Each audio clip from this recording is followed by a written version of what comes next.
Olá, queridos, nós estamos na nossa aula de referências bibliográficas nesse módulo, tá? A gente já meio que finalizou o módulo, a gente só está preparando essa aula aqui para que você tenha uma certa base das escrituras para conseguir sustentar tudo aquilo que foi passado através desse módulo na construção da nossa mentalidade. Desde já, eu preciso te lembrar o que está escrito em Romanos capítulo 8, versículo 26, que nós não sabemos orar como convém. E lembra quando a gente falou lá dos pilares, que um dos pilares é a presença do Espírito Santo? Pois bem, a primeira referência que eu quero que você já pegue aí no seu caderno, tá? Eu coloquei de uma forma muito alegórica aqui no cantinho, tá? Meio que... Acho que eu errei aqui, peraí. Meio que despretensiosamente, mas eu já quero colocar como a primeira, tá? A referência é Romanos capítulo 8, versículo 26, tá bom? Romanos capítulo 8, versículo 26. Eu vou deixar aqui no canto, para que você sempre lembre que a sua base, o seu pilar é o Espírito Santo. Na verdade, você pode meditar em todo Romanos, tá? E ali você vai ter uma meditação clara, você vai ter uma perspectiva clara do papel do Espírito Santo na oração. Lembre todas as vezes quando você estiver lendo essas partes, lendo esse texto, que você fundamente isso e você fortaleça esse tipo de mentalidade. A minha oração precisa ter dois pilares. O primeiro é a entrega do meu coração, preciso entregar por completo o meu coração. E essa entrega por completo a gente consegue fundamentar, buscar-me-eis e me achareis quando me buscar de todo o vosso coração, tá? Se você for fazer uma oração pela metade, se você for fazer uma oração sem muito desejo de orar, a probabilidade que você caia por terra na oração é grande, que você enfraqueça na oração é grande. Mas você não conta apenas com a sua vontade, que nem sempre você vai sentir vontade de orar, a gente já falou isso aqui nesse módulo, não se superestime, você vai sentir esse desânimozinho, mas quando chegar esse desânimo, lembre que quem vai te ajudar nas tuas orações é o Espírito Santo e ele vai corrigir as tuas orações. Ele sabe o que está no coração do Pai, ele sabe o que está no teu coração, eles são do coração de ambos e ele corrige a oração no meio desse trânsito, no meio desse tráfego, quando a tua oração sai da terra e ela chega até o céu. Por quê? Qual é a razão de existir desta aula, tá? Eu preciso que você lembre que tudo aquilo que você estuda, tudo aquilo que você coloca para ler todos os dias, o teu cérebro, à medida que ele vai recebendo a informação, ele vai fortalecendo essa informação. Tem gente que ouve futebol o dia todo, assiste programas esportivos o dia inteiro, quer saber do time dele, ele vai fortalecendo a sua torcida, o seu apego àquela prática. Eu, quando era mais jovem mesmo, eu amava videogame, amava jogar videogame, queria ler tudo sobre videogame e jogava videogame. Não preciso te dizer se eu era viciado ou não em videogame. Óbvio que eu era viciado em videogame, acordava cedo para jogar videogame, porque a minha mente estava o tempo todo naquilo. Quando você passa etapas no seu dia, o tempo inteiro lendo, pegando referências bíblicas, fundamentando a sua fé, direcionada para a oração, é natural que o seu próprio corpo reaja para orar. O teu cérebro vai acostumando com o termo oração, vai fortalecendo. E aí você tem o ápice da construção da mentalidade de oração. Essa mentalidade de oração, ela sempre precisa estar com base na palavra. Ela precisa se abalizar na palavra, fundamentar na palavra. Ela precisa estar solidificada na palavra. Então, a tarefa aqui, no final desse módulo, é sempre você pegar essas referências que eu vou trazer para vocês. Óbvio, existem inúmeras referências na Bíblia concernentes à oração. Eu peguei algumas estratégicas aqui nessa aula e eu trouxe algumas referências que dialogam com valores que foram transmitidos através desse primeiro módulo. Então, na verdade, o objetivo aqui, pastor, não tem um tempo de estar lendo, de estar estudando a aula, de estar assistindo a aula novamente. Se você anotou, você pode pegar suas anotações lá e rever, mas nada substitui a palavra de Deus. Desde já, eu quero que você entenda o seguinte. Eu estou escolhendo aqui, tá? Foi a minha escolha aqui, esses dois versículos, Salmo de número 4, versículo 3 e Salmo de número 65, versículo 2. Eu não iria ler não, mas eu acho interessante a gente ler, tá? Eu observando agora, senti essa necessidade. Eu vou ler o primeiro Salmo 65, versículo 2. Esses salmos eu coloquei ele está escrito assim: a ti acolhes as orações que virão de todos os seres humanos. A gente está numa versão um pouco mais clara, aqui mais atualizada. E eu quero que você entenda que quando você ora, Deus recolhe as tuas orações. O outro salmo que eu quero que você pegue, tá, para a tua vida é o Salmo de número 6. Salmo de número 4, versículo 3. Salmo de número 4, versículo 3, está escrito assim: sabei que o Senhor faz maravilhas para o seu fiel, para o seu justo. O Senhor ouve quando eu oro, ou quando eu invoco.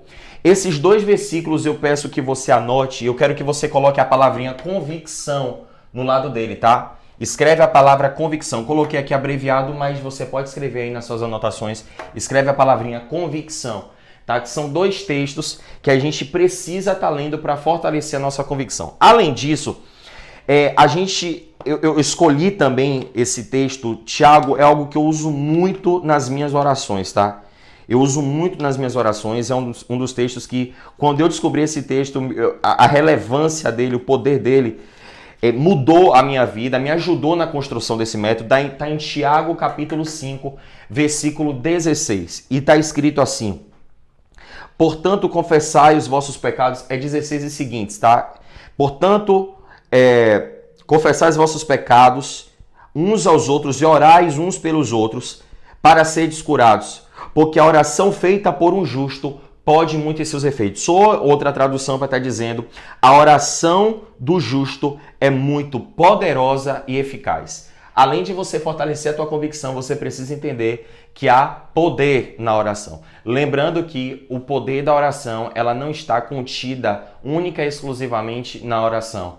O segredo do poder da oração está naquele que recebe a oração. Você pode ser alguém impotente, mas a tua oração é uma ferramenta que, quando ela é recolhida por alguém todo-poderoso, a tua oração, ela pode muito em seus efeitos. Ela é poderosa e ela é eficaz. Ela cumpre os teus desígnios.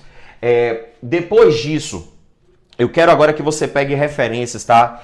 Eu escolhi duas parábolas que elas dialogam com a oração e elas já foram trazidas aqui. Inclusive, provavelmente, eu trabalhe com elas lá no módulo 2, tá? Algumas delas vão ser trabalhadas no módulo 2, quando a gente for explicar a razão de ser desse próprio curso, como foi que surgiu o método. A gente vai trabalhar muito, a gente vai falar sobre o método lá no módulo 2. Mas eu preciso que você medite na parábola do juiz iníquo, daquela mulher viúva que precisa...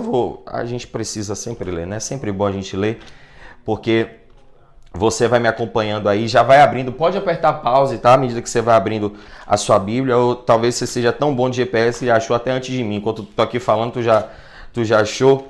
Tá escrito assim,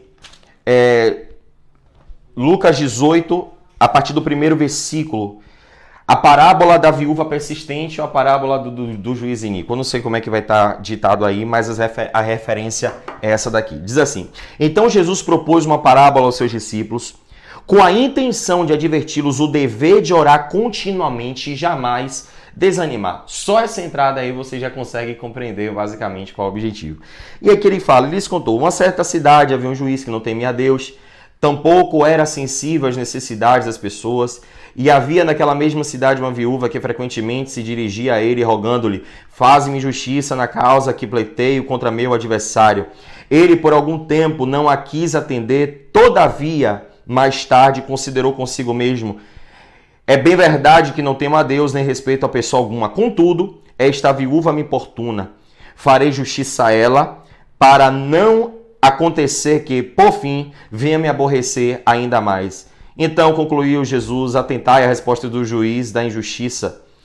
Porventura Deus não fará plena justiça aos seus escolhidos, que a ele clamam dia e de noite? Ainda que lhes pareça demorado em atendê-los, eu vos asseguro que ele vos fará justiça e depressa. No entanto, quando o Filho do Homem vier, encontrará fé na terra? Logo, aqui nesse texto, a gente vai aprender um pouco mais sobre persistência, tá? Eu quero fortalecer aqui, gente, o meu conselho de que você leia isso aqui. A Bíblia diz que a fé, ela vem pelo ouvir, e ouvir a palavra de Deus. E nesse período de curso, tá? É interessante que o varão, o justo, o homem bem-aventurado, ele medite de dia e de noite. E ele medite de dia e de noite naquilo que ele vai fortalecer a convicção dele. Eu já falei aqui, tudo aquilo que você medita, você dá força para aquilo dentro da sua mente. Por que as pessoas são tão adeptas ao sexo hoje? Eu vou abrir aqui um parênteses. Por que nós vivemos numa cultura tão hedonista, tão fã do prazer? Porque para analisar que diuturnamente, 24 horas por dia, você tem expressões pornográficas ou pornofônicas espalhadas durante o teu dia, independente do conteúdo que você acessa. Se você entrar no teu Instagram, nas tuas redes sociais, por mais que você evite, sempre aparece lá alguma sugestão pornográfica ou pornofônica. Quando você entra lá no YouTube, sempre apresenta, nem que seja uma propaganda, às vezes propaganda de cerveja, vai ter lá alguma sugestão pornográfica ou pornofônica. Quando você vai querer assistir série no Netflix, se você é adepto a assistir séries no Netflix, tá? Eu sei que a gente aqui lida com todos os tipos de público, tem pessoas que não assistem séries, mas para aqueles que assistem, não tem uma série hoje que você assista que seja considerada, com muitas aspas, boa, que não tenha algum apelo sexual, que não tenha algum apelo de sugestão pornográfico ou pornofônico. Qual é o resultado disso? Você vai ter uma geração inteira adepta ao sexo, fã de sexo, que endeusa o sexo, que canta o sexo, que se expressa com sexo. E aí você tem quase que uma glamorização do pecado sexual hoje na atualidade. Mas quando você passa o seu dia inteiro meditando na palavra, mas não é meditar na palavra de forma tão aleatória. É uma meditação direcionada. Pastor, existe meditação na Bíblia aleatória? Existe. Você querer abrir a Bíblia e vou ver o que é que Deus vai falar comigo. Não, você já vai chegar na Bíblia já, sabendo o que você vai ler, em que você vai meditar, sabe? Tipo, com essa projeção. Nesse primeiro módulo, eu considero vital, todos os dias, se possível for, passar por pelo menos uma dessas passagens bíblicas aqui. E aqui a gente aprende sobre o valor da persistência. Além disso, a gente tem aqui a parábola do publicano orando junto com o fariseu. O fariseu vai bater no peito e vai fazer aquela oração dizendo que ele é o cara, que bom que eu não peco, que bom que eu não falho, que bom que eu sou, que bom que eu faço. E já o publicano diz, eu não sou digno nem de olhar para cima, eu não sou digno nem de estar orando aqui. Ele tem a percepção do seu senso de indignidade. E quais são os valores dessas daqui, tá? Eu deixei uma aula um pouco separada, porque em todas essas passagens bíblicas aqui, quem está falando sobre oração é o rei da oração, é o dono da oração, é o maior nome da oração. Ele é tão dono da oração que a oração é feita em nome dele, tá? Então, eu preciso frisar isso aqui para você, que essas duas aqui são parábolas que trazem valores universais, tá? São valores universais, são valores principiológicos. Valor da persistência, valor da humildade, que vão ser e estão acima. Esses valores, gente, eu quero que você entenda, se você não aplicar método nenhum, mas você tem esses valores intrínsecos em você, na sua oração, você não se torna uma pessoa sem vida de oração. Uma pessoa que tem o método, mas não tem a mentalidade, que não tem esses valores, ela vai sucumbir. A gente fez até o teste, eu passei o método para algumas pessoas e elas não sobreviveram mais do que um mês, porque elas não tinham a construção da mentalidade. É aqui que eu quero que você fortaleça a tua mentalidade na palavra. Além disso, eu quero que você pegue até aqui, tá? Do versículo, do capítulo 6, tá vendo aqui? Vários 6, 7...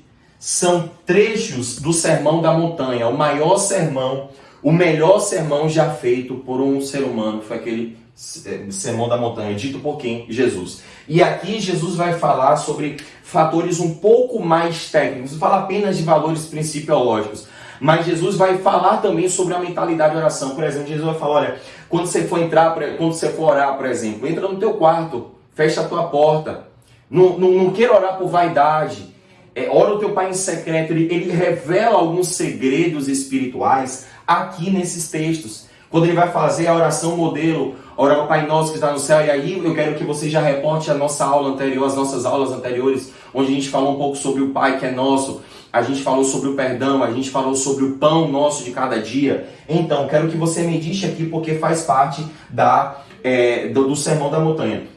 E eu te incentivo também a ler Mateus capítulo 21, versículo 22, é que eu vou fazer minha última leitura para a gente finalizar essa aula, tá? Essa leitura eu faço questão de fazer com você. Mateus capítulo 21, versículo 22, está escrito assim: e tudo que pedirdes em oração, crendo, recebereis. E aqui é um dos maiores segredos que existem. E aqui a gente vai ter uma aula só para isso aqui. Pastor, como foi que você descobriu o método? É aqui que a gente vai entrar, a gente vai falar muito sobre isso aqui, mas já pega, tá? Todas essas referências aqui são em Mateus, tá bom? Mateus capítulo 6, versículo de 7 a 8, Mateus capítulo 6, versículo de 9 a 13, Mateus capítulo 7, versículo 11, Mateus capítulo 7, versículo de 7 a 8, Mateus capítulo 21, versículo 22, tá bom? E aqui a gente finaliza pra valer mesmo o nosso módulo 1 da construção de mentalidade, e nós já temos um encontro marcado lá no nosso módulo 2, na nossa aula 1 do módulo 2. Deus te abençoe, até a nossa próxima aula.